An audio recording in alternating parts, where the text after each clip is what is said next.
Hello and welcome to Module 36, which is nuclear energy resources. All right, so nuclear energy is a type of non-renewable resource, and that's because what we get it from, like uranium, for example, it's finite. So there's only a certain amount on Earth, and there's a lot of it, but there's a certain amount on Earth that once it's used up, it's gone. For us to use up the amount that's on Earth would be quite a long time. So what we use is uranium 235. So there's different types of uranium. The 235 just refers to the atomic number, and that would be it's an isotope. So uranium 235 there's a couple different kinds, and so this is the type that we use for nuclear fuel. So something to know: the difference between fission and fusion.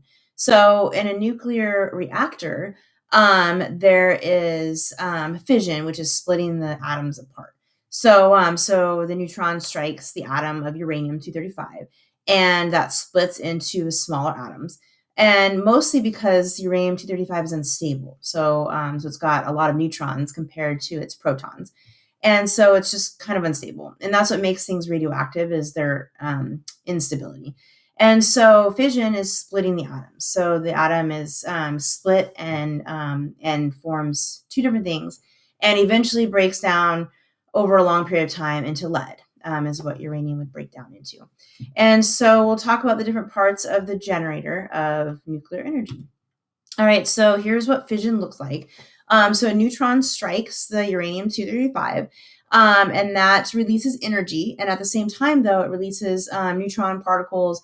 So that's what the ends are. And then it releases fragments, so fragments that are smaller atoms.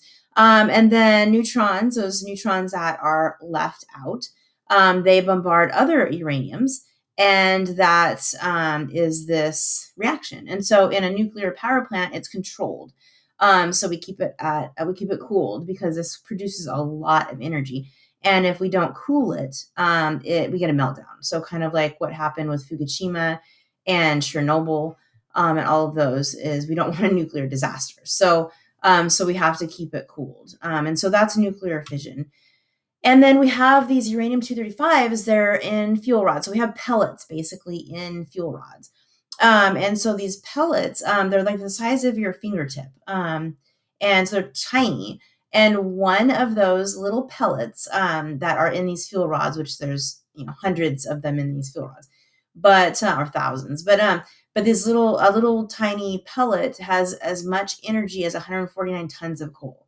So it's pretty amazing how much energy is in nuclear energy.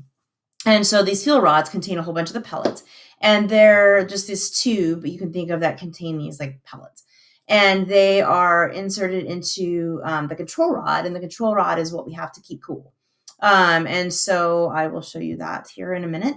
But nuclear energy has advantages and disadvantages, of course, so does everything. So the advantages: zero air pollution. So the thing that you're seeing coming out of like a nuclear power plant, you might have seen like it looks like if you watch The Simpsons, for example. But you see the kind of tower, and then there's like it looks like smoke coming out.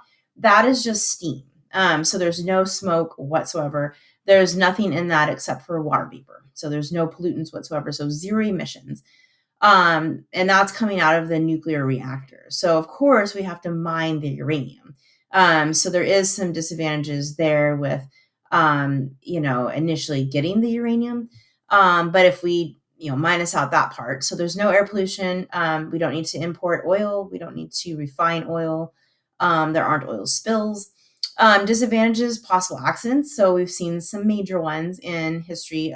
We've got the one in New York. I drew a blank on what it's called, 10 Mile Island. We've got the Chernobyl, and then we also have Fukushima. So those are three major ones. There's been other ones, but those are the three major ones.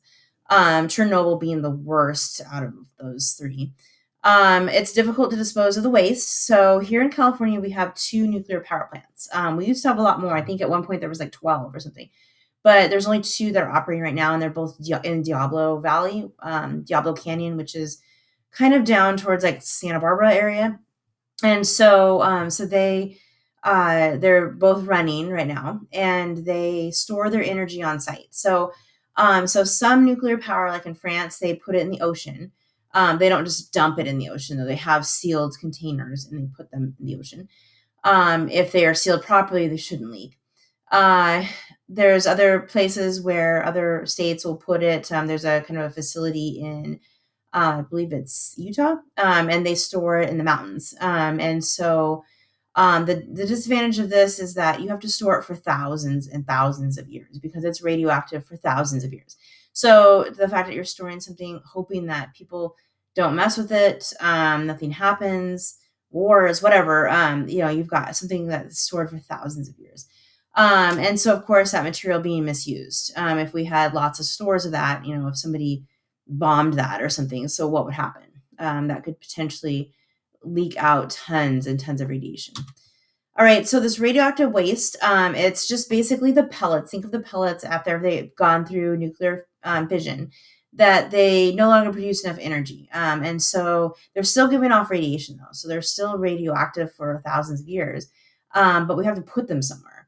And so we put them in containers like cement. Usually, cement is usually what we use. Containers, and they have to sit there for thousands of years. So, like I said, in California, the Diablo Canyon nuclear power, we store them on site. And so they have containers and they have them. And I think your book has a picture of that. I don't know if it's the Diablo Canyon one, but it's the storage containers. And then when we look at the radioactive decay material, we measure in a becquerel. I think that's how you pronounce that, but BQ, that's usually what people refer to it as. And so 1 BQ is the decay of one atom or nucleus per second. So that's how it's measured. So when they measure energy, we measure it in different forms, but for nuclear, it's measured with BQ. And then Curie is also radiation. And so that's a measure of radiation. So 1 Curie is 37 billion decays per second. You're probably never going to need this information, to be honest. They might have you convert something, but they will give you this. They'll never make you memorize this or anything. So you guys have been getting lots of practice with converting. So you may or may not have to convert something. I seriously doubt it. That's pretty specific information. But if you do, you guys know how to convert, and they'll give you this information. All right, so radioactive waste, it's high level. So there's different types. There's high level, which is basically the used fuel rod. So that's a very high level, very toxic. Nobody wants to get near that. If there's a meltdown, that's the problem, is that fuel rod. The low level radioactive waste would be like on the suits that people wore, things that maybe came in contact at the plant. So that's very low level. And people do have, if you go in and out of a nuclear power plant, you do have detectable radiation on you. But it's nothing to be concerned about, nothing more than you would have at a doctor's office, for example. But those are low-level radioactive waste. So there's two types. So low level isn't a big concern. High level, definitely very big concern. And then, of course, I mentioned mining. So uranium mine tailings. Tailings are just a leftover material rock that we don't use. In uranium mines, we have, there's still residue of uranium. Naturally occurring uranium in the earth is not super concentrated. So yes, uranium is found in the earth and it's all over and we can mine it, but it's not in high concentrations like you would find in a fuel rod. So the fuel rods are very radioactive, whereas uranium in the earth, it's not a concern if you were to run across uranium on the earth. But of course the mine tailings, we're digging those up and now they're exposed and they're putting off more radiation than they would if they were buried deep in the ground. And the nuclear fusion. So the other term, fusion, the thing that you need to remember, fission is splitting, fusion is putting together. So nuclear fusion would be the sun. So the sun taking hydrogen, and because of heat and pressure, fusing it to become helium and then heavier things. So that's fusion. We cannot do nuclear fusion. So we have tried it. We've tried making fusion. If we could, we would have unlimited energy forever. Nuclear fusion is definitely an endless energy source, but it's impossible to do at this moment.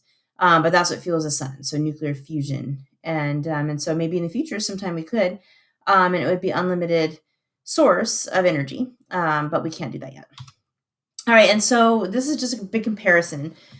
So I'll give you guys a moment to look it over. You can just pause the video. But anyways, it just shows all the different energies that we've talked about so far. So the first three are fossil fuels. Nuclear energy is not fossil fuel. So nuclear energy does not come from fossils or from organisms. It's just something that's found naturally in the earth as a rock, a mineral. But these are all non-renewable, and nuclear is because there's only a finite amount. But just understand that it's not a fossil fuel. Okay, so you can pause the video, but I would definitely recommend looking these over and just understanding. This is probably the most helpful chart, I think, to understanding where we're at as far as energy. And then over on the right, the energy return on energy investment. You guys have some calculations to do on that on your worksheet. But anyways, if you look at it, coal has the biggest return. So how much energy do we invest into it? How much do we get out? So 14 for coal is really high. So that's why we use coal. That's our most abundant energy source because our return investment is the highest. It makes sense. And then you can see the other things, oil, gasoline, not as much. So yeah, study those, and that's it. I'll see you guys next time.